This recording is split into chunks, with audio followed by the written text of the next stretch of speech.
And what role can we play in disrupting these patterns? I know this presentation deals. Our interfaith community is filled with thousands of people who want to make a difference, people whose faith calls them to act. Interfaith Action is at the forefront of this movement to build a better St. Paul. Every single faith tradition has some core belief about the dignity of being a person and believes that poverty, not having enough to eat, not having a way to take care of children, not having a place to sleep, strips away that dignity. People feel compelled by their faith to do something about it and to support economic mobility to help people lift themselves out of poverty. We know it takes education, shelter, stable housing, healthy food, and good jobs to move out of poverty. Our programs work together to make sure people get the support they need to build better lives.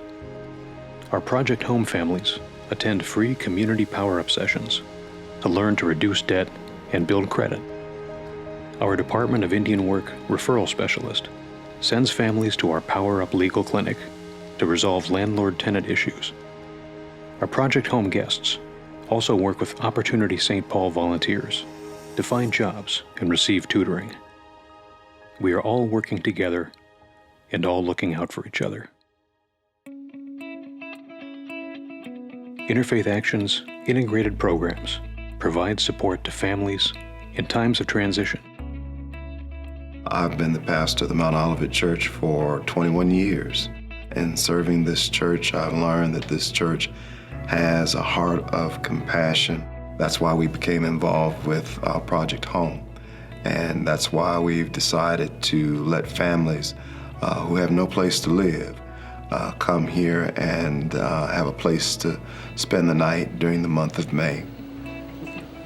Good to see you again. So Tu and his lovely family, Dolly, his wife, and his 10-year-old daughter, they came to Project Home in 2018 after Tu's car broke down and he was unable to get to work, and then they ended up at Project Home. No, not right now. She's not there. There's only so much you could do when you're on a smaller budget, you know. It could happen to anybody, you know, I mean, because it certainly happened to me. The staff members here, they were so respectful and they met all our needs. Project Home, they made you feel like you're just at home, you know. Tu and Dolly are doing great today. Tu just recently graduated from construction training, and Dolly just recently joined our staff, so I'm so lucky and happy to have her aboard right now. Working with Interfaith Action has given us an opportunity to put our faith to work in a way that I believe is life-changing. And that's really what ministry is all about. It's about changing the lives of people for the better.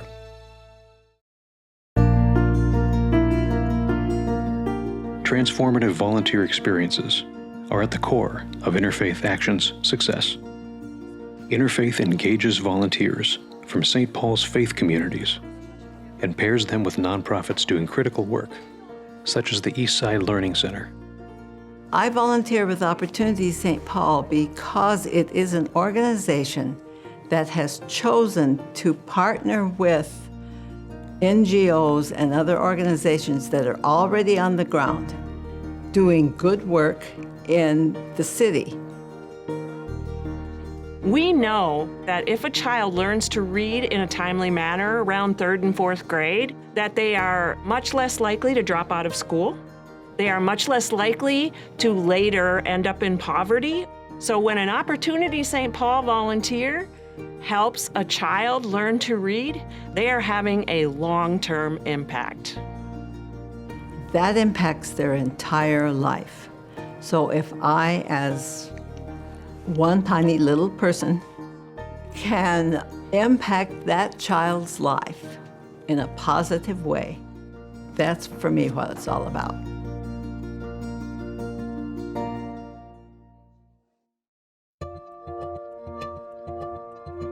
People of every faith strive for a meaningful response to poverty. Interfaith Action offers effective pathways for congregations to engage in social justice work. This work changes individual lives and dramatically strengthens the faith community itself.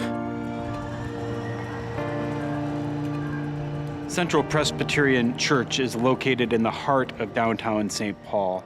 We are a city church in all senses of that word. We like to say that we are in the city for good.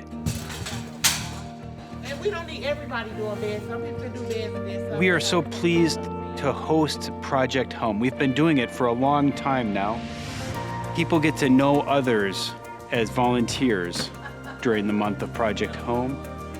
Project Home gives us a deeper awareness of how our church can be used for good.